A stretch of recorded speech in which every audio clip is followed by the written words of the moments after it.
बिस्मिल्लाहिर्रहमानिर्रहीम। अस्सलाम वालेकुम student. Lecture number 12 BS 4 semester analytical chemistry. आज का हमारा टॉपिक है principle of the solvent extraction. सबसे पहले याद रखें, ये जो सॉल्वेंट एक्सट्रैक्शन है इज द सेपरेशन टेक्निक। क्या है? एक सेपरेशन टेक्निक है।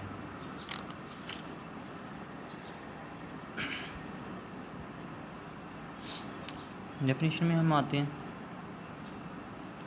The process of obtaining the substance from a solution with the help of two immiscible solvents called as solvent extraction।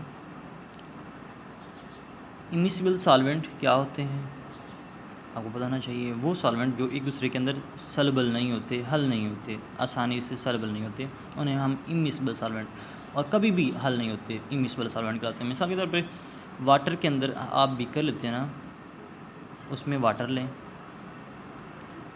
उसके अंदर अगर आप ऐड करवाते हो पेट्रोल या तारपीन ऑयल आप यहाँ पे ऐड करते हो, तो वो ऊपर एक नई लेयर बना देगा। एक दूसरे के अंदर हल नहीं होंगे, बल्कि ये अपनी लेयर बना लेगा और नीचे वाला अपनी लेयर बना लेगा। ऐसे सॉल्वेंट जो टू लेयर्स बनाते हैं ऑन शेकन, तो उन्हें हम इस इमिसिबल लिक्विड्स कहते हैं। अगर सॉल्वेंट हैं तो इमिसिबल सॉल्वेंट कहलाएंगे। यहाँ पे टू इमिसिबल सॉल्वेंट्स कौन कौन से हैं? एक्वस या इनऑर्गेनिक सॉल्वेंट कहलाता है एक, और एक है ऑर्गेनिक सॉल्वेंट। इसके प्रिंसिपल की तरफ हम आते हैं। प्रिंसिपल क्या होता है? Solvent extraction is based upon the distribution law. ये डिस्ट्रीब्यूशन लॉ पे बेस कार होता है। डिस्ट्रीब्यूशन लॉ क्या है हम नीचे पढ़ेंगे, उससे पहले मैं एक्सप्लेन थोड़ा सा कर देता हूँ। ये जो होता है, सबसे पहले एक चीज़ है जिसको हम सेपरेट करने जा रहे हैं, वो सॉल्यूशन फॉर्म में है। फर्स्ट करें वो वाटर में है, उसे हमने वहाँ से सेपरेट करना है। तो हम क्या करेंगे, वो सॉल्यूशन फॉर्म में है, उस सॉल्यूशन के अंदर हमने एक बीकर में उसे लिया हुआ है, ये बीकर है। सॉल्यूशन फॉर्म में हमारे पास सल्यूट हमारा है या सब्सटेंस है, सब्सटेंस सॉल्यूशन फॉर्म में उसे हमने लेना है। इसके अंदर एक हमने extra another solvent add करवा देना है, और वो ऑर्गेनिक होना चाहिए, क्योंकि ये वाटर है। अगर ये वाटर है या इनऑर्गेनिक है तो उसमें ऑर्गेनिक सॉल्वेंट हमने ऐड करवाना है। एन अदर सॉल्वेंट जो इमिसिबल होगा वो हम ऐड करवाएंगे, उसे हम फिर शेक करेंगे, और ये जो हमारे पास सॉल्वेंट एक्सट्रैक्शन है, एक फनल होती है, सेपरेटिंग फनल उसे हम कहते हैं, इंस्ट्रूमेंट है। इस तरह का हमारे पास होता है, इस तरह की घिरनी लाइक स्ट्रक्चर होती है, लेकिन घिरनी के अंदर तो क्या होता है कि उसका एंड ओपन होता है इस तरह, लेकिन इसके अंदर ओपन एंड नहीं है, बल्कि वो वहाँ पे लेड के अंदर उसके ऊपर उसके एंड के ऊपर लेड लगा हुआ है, नीचे स्टॉपर लगा हुआ है। तो उसमें हम ऐड करवाते हैं सॉल्यूशन के अंदर हम सॉल्वेंट को ऐड करवाते हैं। एक्स्ट्रा जो सॉल्वेंट होता है उसके अंदर ऐड करवा के उसे हम फिर शेक करते हैं, स्टॉपर लगा के। ये जो स्टॉपर है इसे लगा के यहाँ पे लगा के, तो उसे हम शेक करते हैं। शेक करने पे क्या होता है कि टू लेयर्स बन जाती हैं, और जो सल्यूट होता है सॉल्यूशन से सॉल्वेंट की तरफ मूव करना स्टार्ट कर देता है। फर्ज करें यहाँ पे हमारे पास ये सल्यूट है, तो ये इस साइड पे मूव करना स्टार्ट कर देगा, ऊपर की तरफ मूव करेगा और इस लेयर में आना स्टार्ट कर देगा। इस तरह हम इसे सेपरेट कर सकते हैं। और जब ये ऊपर वाली लेयर में आ जाएगा तो हम नीचे बीकर रख के, इधर बीकर रख के, उस बीकर के अंदर हम एक लेयर को पहले सेपरेट कर लेते हैं स्टॉपर की मदद से, फिर दूसरी लेयर को स्टॉपर की मदद से हम सेपरेट कर लेते हैं। सेपरेट करके हम इवेपोरेशन करवाते हैं। सॉल्वेंट जो होता है वो इवेपोरेट कर जाता है, जो सल्यूट होता है, जो सब्सटेंस हमने सेपरेट करनी होती है, वो बाद में हमारे पास सेपरेशन उसकी हो जाती है। इस वजह से हम यहाँ पे मैंने लिखा है the solute will be move from the solution to added solvent, यानी कि टू लेयर्स हैं। जो एडेड सॉल्वेंट है उसके अंदर वो मूव करना स्टार्ट कर देता है। Layers are separated and the solute can be obtain by the evaporation of solvent. जब हमने दोनों लेयर्स अलग अलग कर ली तो हमने इवेपोरेशन करवाई, जिसकी वजह से सॉल्वेंट उड़ जाएगा, इवेपोरेट हो जाएगा, बाकी हमारे पास सल्यूट रह जाएगा जिसे हमने सेपरेट करना था। हमने कहा है कि ये जो सॉल्वेंट एक्सट्रैक्शन होता है ये बेस करता है एक लॉ पे जिसे हम डिस्ट्रीब्यूशन लॉ कहते हैं।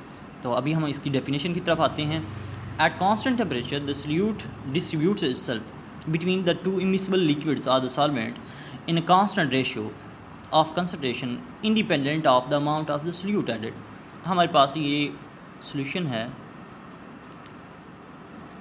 फर्ज करें 1 लीटर सॉल्वेंट था, 1 लीटर सॉल्वेंट 1 लीटर है, उसके अंदर हमारे पास अमाउंट है, चाहे जितनी आप चीनी डाल दो चाहे जितने आप नमक डाल दो वो आपने डाला हुआ है, ठीक है, यानी कि कोई भी अमाउंट हो सकती है वो हमने ऐड की हुई है। उसके अंदर जब हम एक अनदर सॉल्वेंट ऐड करवाते हैं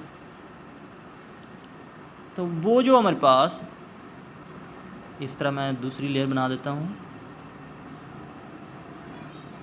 वो जो हमारे पास सॉल्यूट होता है इसके अंदर जो सॉल्यूट था वो मूव करता है अपवर्ड और उसकी सेपरेशन हो जाती है बिटवीन द टू लेयर्स, नीचे वाली लेयर ऊपर वाली लेयर के अंदर वो अपने आप को डिस्ट्रीब्यूट इस तरह करता है कि वो इंडिपेंडेंट होता है जितनी अमाउंट इसके अंदर हमने ऐड की हुई है, सॉल्यूशन के अंदर जितनी अमाउंट है उस पर इंडिपेंडेंट है, इन्हासार उस पर नहीं करता।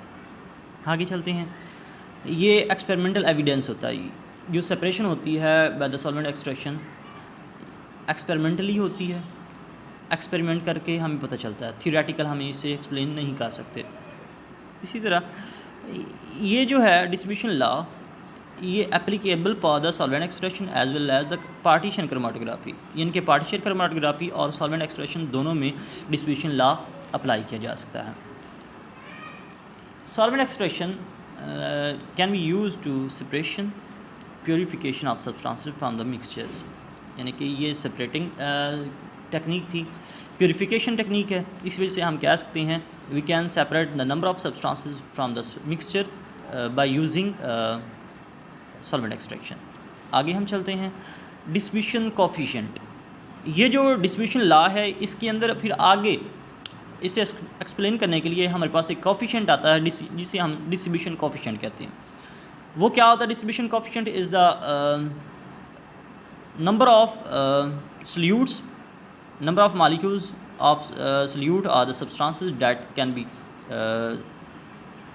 moved from solution to solvent at equilibrium state at constant temperature, यानी कि यही डेफिनेशन है, लेकिन आपने क्या करना है कि वो जो कंसंट्रेशन है उसे हम कह रहे हैं। तो यहाँ पे के, इसे डिस्ट्रीब्यूशन कोफिशिएंट को हम के से ज़ाहिर करते हैं।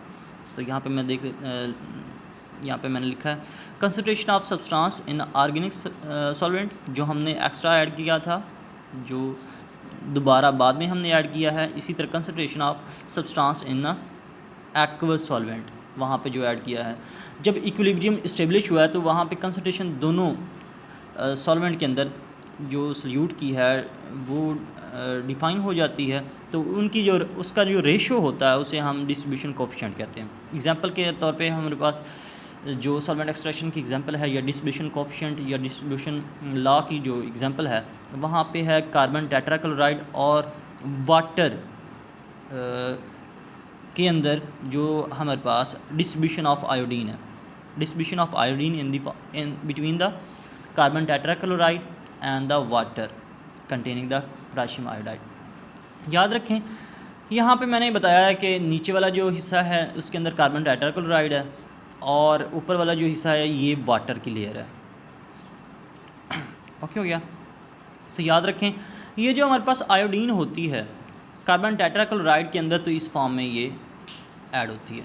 चलें इसे मैं ऊपर लेके आता हूँ। ये जो कार्बन टेट्राक्लोराइड है ये यहाँ पे है, वाटर नीचे है। चलें मैंने उल्ट करना पड़ेगा, लेकिन नहीं, इधर ही हम कर लेते हैं। कार्बन टेट्राक्लोराइड के अंदर आयोडीन इस फॉर्म में डिज़ोल्व हो जाती है और इसका जो कलर बन जाता है ये बनाती है भाई पर्पल कलर। लेकिन अगर हम बात करें आयोडीन की वाटर के अंदर, तो वाटर के अंदर ये आसानी से सॉल्युबल नहीं होती। जब हम पोटाशियम आयोडाइड वाटर के अंदर ऐड करवाते हैं, वाटर के अंदर पोटाशियम आयोडाइड ऐड करवाते हैं, तो ये पहले आयोडीन की आयनाइजेशन हो जाती है और पोटाशियम आयन बनता है प्लस आयोडाइड आयन बनता है। ये जो आयोडाइड आयन है ये आगे मज़ीद आयोडीन मालिक्यूल के साथ रिएक्ट करता है और ट्राई आयोडाइड आयन में कन्वर्ट हो जाता है। यहाँ पे ये ट्राई आयोडीन आयन है, इसमें कन्वर्ट हो जाता है और ये आसानी से वाटर के अंदर या एक्वा सॉल्यूशन के अंदर डिज़ोल्व हो जाता है। हम अभी कहते हैं कि डिज़ोल्व फॉर्म में हमारे पास आयोडीन है वाटर के अंदर, उसे हम सेपरेट करना चाहते हैं, वाटर में से आयोडीन को सेपरेट करना चाहते हैं। हम क्या करेंगे, कार्बन टेट्राक्लोराइड को हम ऐड करवाएंगे, तो वहाँ पे शेक करेंगे, उसी स्प्लिटिंग फनल के अंदर शेक करवाएंगे। शेक करने पे 2 लेयर्स बनेगी।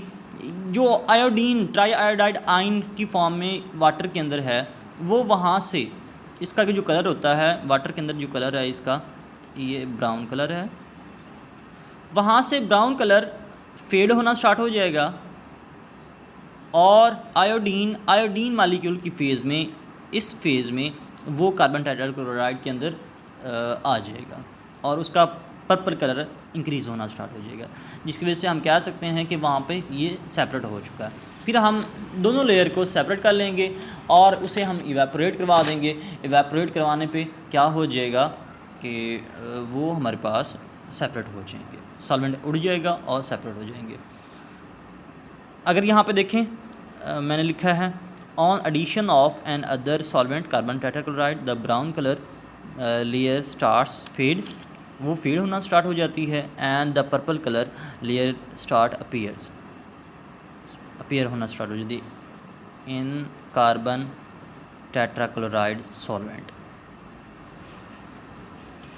In solvent extraction, small fractions of second solvent added several time and the separation is done।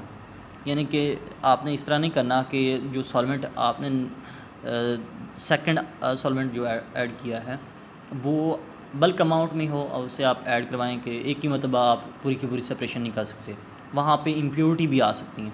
लेकिन अगर आप स्मॉल अमाउंट में, वेरी माइन्यूट अमाउंट में अगर सेकंड सॉल्वेंट ऐड करवाते हैं और रिपीटेडली आप वहाँ पे रिएक्शन करवाते हैं, ये जो प्रोसेस है परफॉर्म करवाते हैं, तो वहाँ पे सेपरेशन अच्छी होगी और इम्प्योरिटी आने के चांसेस कम हो जाएंगे।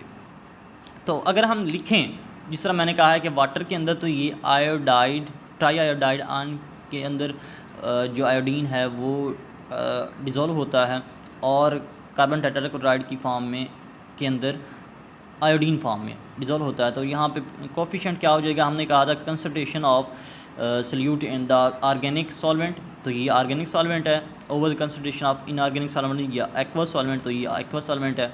तो यहाँ पे आयोडीन फॉर्म में कार्बन टेट्राक्लोराइड के अंदर आयोडीन डिज़ोल्व हो जाती है और आयोडाइड ट्राई आयोडाइड फॉर्म में ये वाटर के अंदर डिज़ोल्व होती है। तो इस तरह ये एक रेशो आ जाएगी जिसे हम डिस्ट्रीब्यूशन कोफिशिएंट कह सकते हैं। इसकी इम्पोर्टेंट एग्जांपल जो है सॉल्वेंट एक्सट्रैक्शन की ईथर एक्सट्रैक्शन है, जो आप पहले पढ़ चुकी हो। सॉल्वेंट एक्सट्रैक्शन की इम्पोर्टेंस क्या है, याद रखें सॉल्वेंट एक्सट्रैक्शन ऐसे कंपाउंड के लिए हम यूज़ करते हैं जो थर्मली अनस्टेबल हैं, यानी कि थोड़ा सा टेम्परेचर इंक्रीज़ हुआ तो उससे वो डी शेप हो जाते हैं या डीकम्पोजिशन उनकी स्टार्ट हो जाती है, यानी कि वोलेटाइल। थोड़ा सा टेम्परेचर इंक्रीज़ हुआ तो उन्हें आग लग जाती है। आसानी से आग पकड़ने वाली जो स्पीशीज़ होती हैं उनको हम मिक्सचर से सेपरेट कर सकते हैं बाय यूजिंग सॉल्वेंट एक्सट्रैक्शन।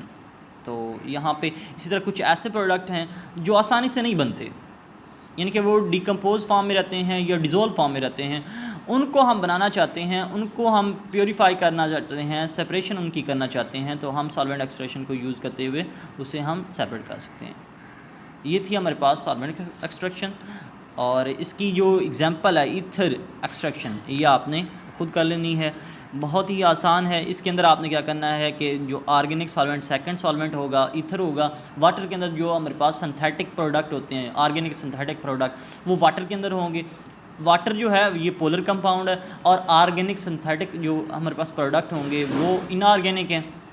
तो यानी कि पोलर नॉन पोलर के अंदर तो हल नहीं होता ना, तो उसे हल करने के लिए हम क्या करेंगे, उसे हल करने के लिए हम वहाँ पे ईथर ऐड करवाएंगे, लाइक डिज़ोल्व लाइक की बेस पे वहाँ पे जो है सॉल्युबिलिटी इंक्रीज़ या डिक्रीज़ हो जाएगी। वो जो इम्प्योरिटी हैं वो इनऑर्गेनिक हैं तो वो वाटर के अंदर आ जाएंगी, और जो हमारे पास प्रोडक्ट होगा ऑर्गेनिक सिंथेटिक प्रोडक्ट होगा वो ईथर के अंदर चला जाएगा, क्योंकि वो भी नॉन पोलर है और ईथर भी नॉन पोलर है, तो वहाँ पे वो मूव कर जाएगा, आसानी से हम सेपरेट कर लेंगे। इसी वजह से इम्प्योरिटी अलग हो जाएगी और प्योर प्रोडक्ट हमारे पास अलग हो जाएगा। आज तक इतना ही। अल्लाह हाफ़िज़।